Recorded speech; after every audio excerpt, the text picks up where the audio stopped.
Hi everyone! Welcome back to our channel. Hello! We're really glad you're here with us.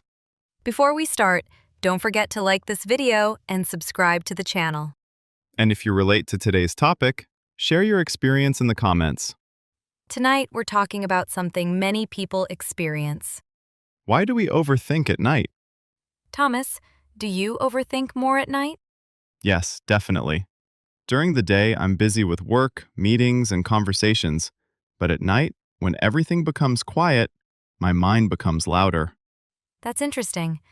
I feel the same sometimes, but I don't think silence is the real reason. What do you think it is? I think it's about anxiety.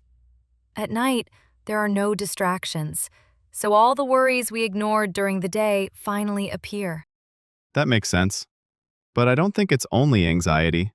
Sometimes it's reflection. The brain processes the day. So you see it as something natural? Yes, not always negative, Why does imagination feel stronger at night? because there are fewer external stimuli. No phone calls, no emails, no noise. The brain has space to think deeply. But that deep thinking often becomes worst-case scenarios. That's true. Anxiety plus imagination is a powerful combination. At night, small problems feel bigger. A simple mistake at work suddenly feels like a disaster. Yes, perspective changes in darkness. Why do you think that happens? Maybe because we are tired. When we are tired, emotional control becomes weaker, so worries feel more intense. That's interesting. So silence outside creates noise inside? Exactly. During the day, the world is noisy. At night, the world is quiet, but the mind is active. But I don't think night thinking is always bad, Why not? because sometimes reflection leads to clarity. I've solved problems at night that I couldn't solve during the day. That's a good point. But too much reflection becomes rumination. So the difference is control. Yes, reflection is healthy. Rumination is repetitive and negative. So how can we know if we are reflecting or overthinking? Ask yourself one question. Which one? Is this thought helping me? Or is it just increasing anxiety? That's powerful. Do you think modern life makes this worse? Absolutely. We don't spend time in silence during the day. So at night, all unprocessed thoughts appear at once. Like mental traffic. Exactly. Mental noise. So Thomas, how can we reduce overthinking before sleep? I think the first step is preparation. Preparation for sleep? Yes. Many people treat sleep like a switch. They work until midnight, then suddenly expect the brain to stop. That's true. The brain needs transition time. One helpful method is creating a mental closing routine. What does that mean? Before sleeping, write down unfinished tasks. Make a short plan for tomorrow. This tells the brain, you don't need to think about this now. But does writing really help? Yes, it reduces uncertainty, and uncertainty fuels anxiety. What about phone use before sleep? That's a big factor. Social media increases comparison and mental noise, and blue light affects sleep quality. I agree about social media. But sometimes watching something light helps me relax. That can work. The key is not consuming stressful content. How can we calm the mind physically? Breathing exercises are simple but powerful. Slow breathing reduces physiological stress. It sends a signal of safety to the brain. I've tried that, and it works sometimes, but not always. True, no single technique works for everyone. What if the mind keeps repeating a negative thought? Then we need cognitive distance. Meaning? Instead of saying, "This is terrible," say, "I'm having the thought that this is terrible." So you separate yourself from the thought. Exactly. Do you think we should try to eliminate night thinking completely? Not necessarily. Some level of reflection is normal. The goal is not silence. The goal is control. I like that. Control instead of suppression. One more thing. What is it? If a thought feels urgent at night, Ask yourself, can I solve this right now? And usually the answer is no. Exactly. Then the best solution is rest. Thomas, does the brain actually function differently at night? Yes, it does.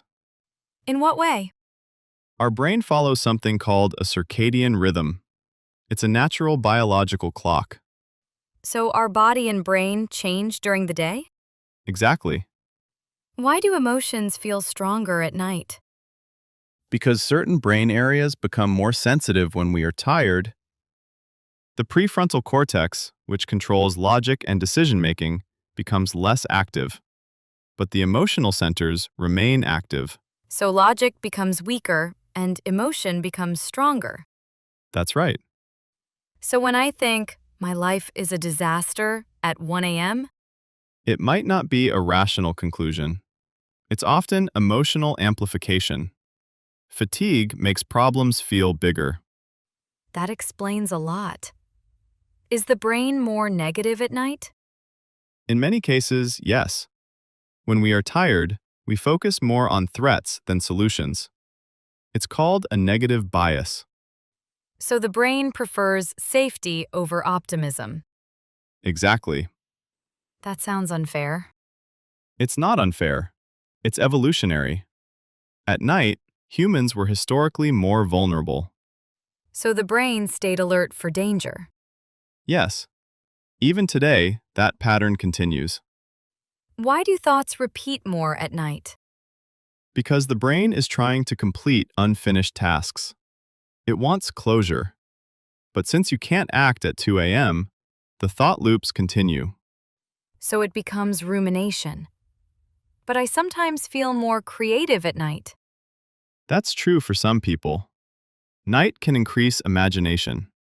Fewer distractions allow deeper thinking. So night thinking is not always negative. Correct. The difference is whether the thinking is constructive or anxious. So biologically speaking, night amplifies emotion? Yes. Less logic, more feeling. Less external noise, more internal dialogue. So maybe the rule should be simple. Which rule? Don't trust your darkest thoughts after midnight. That's a very practical rule. Thomas, here's a difficult question. I'm ready. Is overthinking a sign of intelligence or anxiety? That's complicated. In some cases, overthinking can be linked to intelligence. Intelligent people often analyze situations deeply. They consider different outcomes and possibilities. So thinking a lot can mean being thoughtful. Exactly. Critical thinking requires mental effort, and intelligent people sometimes struggle to switch off their minds. I see your point, but I don't fully agree. Why not? Because analysis and overthinking are not the same. Analysis is controlled. Overthinking often feels uncontrollable. That's true. Overthinking usually comes from fear, fear of failure, fear of judgment, fear of making the wrong decision. That's a strong argument. So you think overthinking is mostly anxiety? Yes. Intelligent thinking looks for solutions. Anxious overthinking repeats problems without solving them. So the key difference is progress. Exactly. Maybe it's both. What do you mean? A strong mind has the ability to think deeply, but without emotional regulation, that depth becomes anxiety. So intelligence without balance turns into stress. Yes. How can we tell the difference? Ask yourself, is this thought helping me? If it leads to action, it's productive. If it only creates tension, it's rumination. So thinking is healthy, but repeated fear is not. Exactly. So is overthinking a weakness? Not necessarily. It's a tool. But like any tool, it must be controlled. Otherwise, it controls us. That's the real danger. Thomas, can you remember a night when overthinking actually helped you? Yes, I can. What happened? A few years ago, I was offered a new job. It looked impressive on paper. Higher salary? Yes, better title, more money. But something felt wrong. The work environment seemed very competitive, and I wasn't sure if it matched my personality. So you started thinking about it at night. Exactly. Did you sleep? Not much. I kept imagining different scenarios. What if I accept? What if I reject? That sounds stressful. It was. But instead of just worrying, I started writing my thoughts down. That's smart. I made 2 columns, advantages and disadvantages. So you transformed anxiety into structured thinking. Yes, And what did you decide? I rejected the offer. At that time, it felt risky. But later, I found a job that suited me better. So overthinking helped you make a careful decision. Exactly. What about you? I had a similar experience, but mine was different. How? I once overthought a small mistake at work. I imagined the worst possible consequences. Did it happen? Not at all. The next day, everything was normal. That night taught me something. What did you learn? Not all overthinking leads to insight. Sometimes it just creates unnecessary fear. That's an important distinction. So maybe the difference is intention. Yes. Intentional thinking leads to clarity. Uncontrolled thinking leads to anxiety. Exactly. So overthinking is not always negative. It becomes negative when it loses direction. When it circles instead of moving forward. That's a great way to say it. So today we explored overthinking from different angles. We talked about silence, anxiety, biology, and intelligence. We learned that overthinking is not always negative. Sometimes it leads to clarity. Sometimes it only creates fear. Maybe the real difference is control. When thinking becomes analysis, it helps us grow. But when thinking becomes repetition without progress, it increases anxiety. So overthinking is human. But balance is essential. Now, we want to ask you something. Has overthinking ever helped you?